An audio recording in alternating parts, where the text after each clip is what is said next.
Yeah, I made a trip up here. Getting ready to go head that other Sudan grass out. But I made a trip up here to look at this field, so I can plan on what I'm going to do here. It's a little taller in here than I thought it was. Up to my armpits right in here. A lot taller than I thought it was in here. But this is kind of an example of why it pays to get stuff in early. You know, this probably be, now this is planted 2 weeks later than that other field, but it would probably be as tall as that other field was. It'd be up to my head by now. Like I say, I'm not going to wait much longer on this. I'm probably going to cut this the first of the week, give it a few more days of growing. But you know, that time of year, we don't have no frost in the forecast anytime soon, but you never know. But yeah, I got some questions on Sudan grass, and it's more like, tests out more like corn silage. It's not like, it would test like corn silage energy wise and protein wise. You know, this will probably be 8-9% protein, where like alfalfa, clovers be 15, 16, 20% protein. This just got more sugars in it, more energy to it, so it's more comparable to corn silage. I even did some looking to refresh myself on some of this, and some of the stuff I found was different than what I've ever known about it. But it's a hybrid cross of Sudan grass or sorghum and other various native tropical grasses is what that kept coming up that I was looking at. And this is like corn, where it likes hot, humid weather, moisture. I mean, this grows just like corn would. Now, I've always been told, you know, corn you don't want to plant until ground temperature is 50 degrees. And I was told this stuff 60 degrees. But they're saying you can plant it as soon as May 15th, as soon as there's no risk of frost. That is the one drawback of this stuff. Once it gets frosted, depending what I've been told too, when this gets frosted, it makes, I want to say it's prussic acid. I'm not sure if that's the right one or not. But when it frosts, it does make something that comes out in it, and it'll kill a cow. Now they say if it gets frosted, you wait 3 days, then you can feed it again. I've heard 7 days. If it gets frosted, you can chop it and put it in a silo or wrap it in baleage, and the fermentation process will take care of that acid, and it's not a problem. But over the last several years, it has really changed the popularity of Sudan grass, I think, sorghum Sudan grass. It used to be, when there was farms around, you know, 40, 50 cow dairies, and people actually pastured cows, that the pasture would run out of, you know, you get in the middle of July, hot and humid, grass is not growing, you got no feed out there, and guys would plant, you know, if somebody had 40 cows, they might plant 4 or 5 acres of this. And then they would green chop it to feed cows. And they would start green chopping it. Now this right this is about to my waist right in this area. This is when they would start green chopping it. And, you know, it grows right back. Now, like I say, this was planted around July 20th, I think. And today's September 8th. So like I said, I mean, I got 3 foot of growth here in about 6 weeks. So by the time you know, when you're green chopping, you're only cutting a couple passes every day. Well, by the time you got in here cutting this, that out there's half grown back or better more.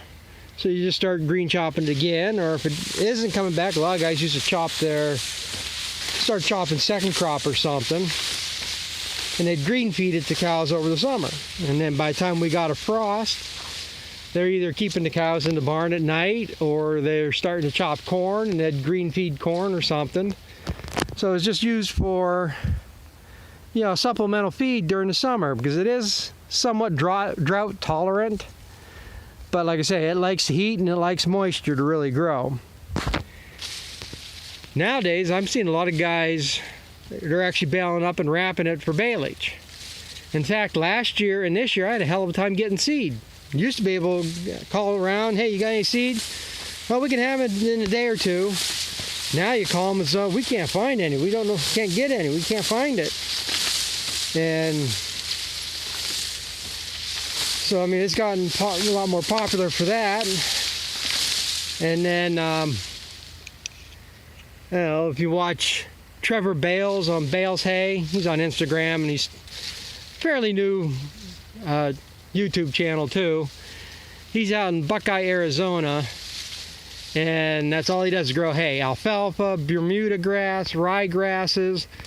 He's putting up 400,000 or 500,000 bales of hay, and we're talking the small idiot blocks, but they're big small idiot blocks.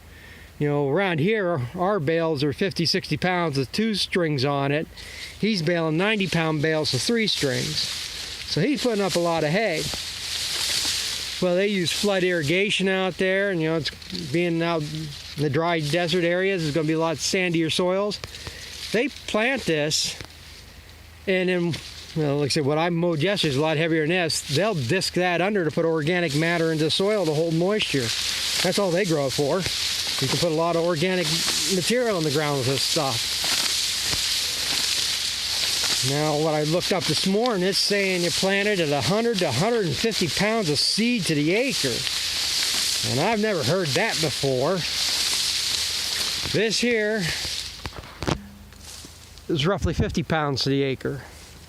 And, I mean, it's kind of is thin, but it's like everything else. The thicker you plant it, the smaller the stem, the finer the feed. And so I don't think you need to go that high.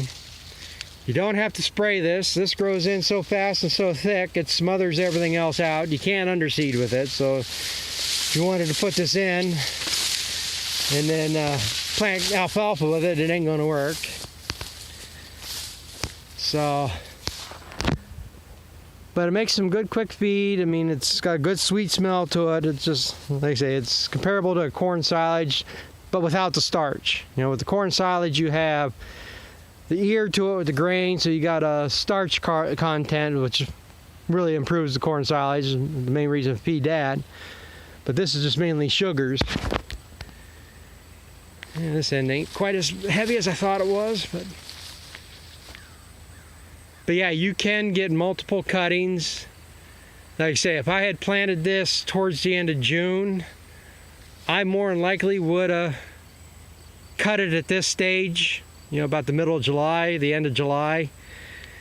And then closer towards the end of the month, I'd probably get another cutting like this. They say 30 to 40 days you can get a 3 to 4 foot growth. That's kind of pushing it. I mean, then maybe if the moisture's there. I've gotten 2 cuttings before. I didn't fertilize after it, and the second cutting wasn't all that great. So like I said, I think it might pay to hit it with fertilizer between cuttings.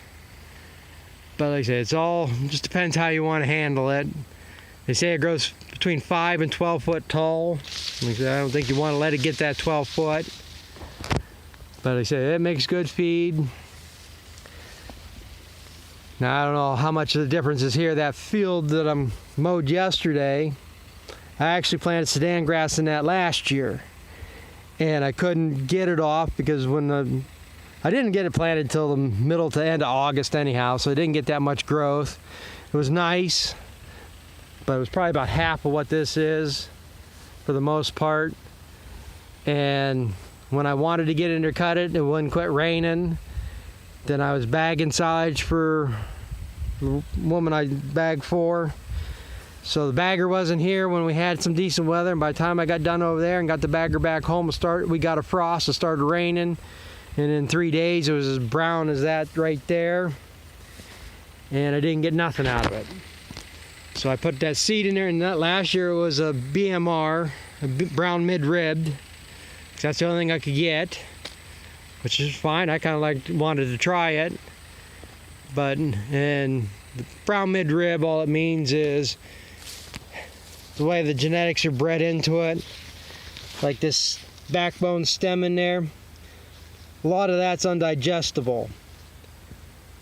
And the brown mid-rib is just different genetic to it. It makes a lot of this be more digestible. You can get more out of the feed, and when I planted that last year, I put 200 pounds of triple 16 with it. And like I said, I never got nothing off of it. So this spring, I put the manure to it heavy because I was planning on putting corn there to plow under. And then I could never get in the ground to plow because all of May was wet. So that might be better down there because it had all that residue left from last year. The weeds had grown up to about like that, to what I plowed under, and then with all the manure, that had a lot more to it. Now this here, I took the hay off, plowed it, and I spread 200 pounds of triple 19 to the acre on this, and then seeded this into it. So this like I said, that's what I've always been told they recommend is 200 pounds of triple 19. So like I said, I mean, you take one cutting off and hit it again. Like I said, I just don't know how heavy. I've never got really. I've only planted this 2 or 3 times. This might be the 4th time I planted it. Like I said, but this is probably about the stage you want to cut it, and then maybe should be planted a little bit heavier. The only thing is, too, it won't. I don't think it will go through the seeder on the grass seeder on the grain drill. So I planted through the regular seed box. I got an International 510 grain drill, and like when I'm planting oats, I'm running up around 18 to 20 on the gauge, the seed setting. For this, I'm running 4 to 6. So I mean, you really have to really cut it down. It's a real fine, small seed. But like I say, just if you need some tonnage to feed faster, it's good feed. But everybody does something different. Like I say, years ago, anybody that planted was just to get the extra feed for the summer, and they green chopped it. So, but I'll just tell a little bit about that. See, right now I'm going to go head this other out. I'm hoping I can get it dry enough to chop tomorrow. I did get all that hay mowed, second crop hay, so I got about 12 acres, maybe 14 acres of second crop on the ground too. I got ted out, so.